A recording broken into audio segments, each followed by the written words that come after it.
yonent yàlla Muhammad sallallahu alayhi wa sallama wax nañu ci xadis boo xamante ne sayyidatuna Aïcha radiyallahu anha moo ñu ko nettali xadis bi mu ngi ci Buxaari mu nekk xadis bu am solo surtout ci jamono bi ñu nekk muy jamonoy nawet. ci loolu sax laa lay sàkkoo yow mi may seetaan bëriwuma di ko def ci samay vidéo waaye bu amee importance de tour rek dama koy def mooy ma demander la ngir yàlla rek nga partager vidéo bi ci sa statut wala ci feneen fu mu mënti doon jullit ñi mëntee jëriñu ndax malheureusement am na yu bëri ci sunnaay njàngale yenent bi sallallahu alayhi wa sallam ñi dañ kaa réere bii ci la bokk. yii ay sunna la ay ñaan la ak ay comportement ci moment bi nga xam ne dafay taw.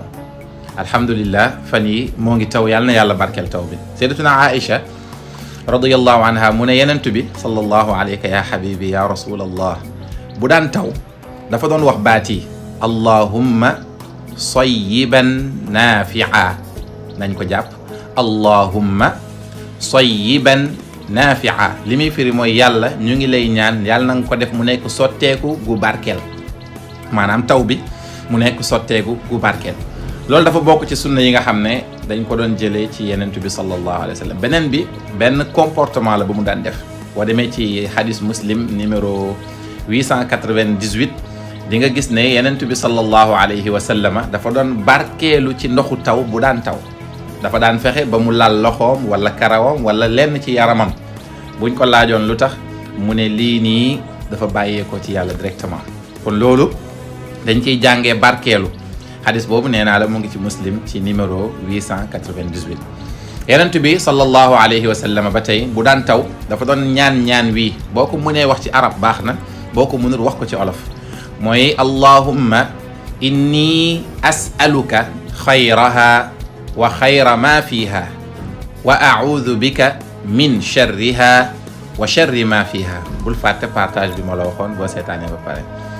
yenent bi dafa doon wax sallallahu alayhi wa sallam yow yàlla maa ngi lay ñaan yiw gi nga xam ne moom moo ñëw ci taw bi ak bi mu àndal waaye maa ngi lay muslu aussi ci ay bi mu ñëwee ak ay bi mu àndal loolu dafa baax ci nit ki di ko ñaan ci taw foofu tamit jàngee nañ ci ne taw day indi yiw comme ni muy indee ay yàlla nañ yàlla musal ci ay bi te may ñu ci yiw bi yenent bi tamit sallallahu alayhi wa sallam moo ngi jàngale bu taw bi demee ba bari comme Sénégal tey nga xam ne bu tawee ba mu bëri rek inondation yi dañuy bëri yéen ñi nekk ci mbënd mi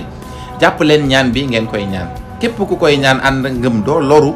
ci mbënd bi wala bu dee lor bi moo gën ci yow yàlla dana la jox ci ginnaaw loola loo xamante ne xamoo woon foo koy jëlee yenent bi dafa daan wax allahumma xawaalayna wala alayna donc nañuy bàyyi xel ci ñaan boobu noonu dënnu yi aussi buy dënnu jamono bi nga xam ne mu ngi taw di def ay dënnu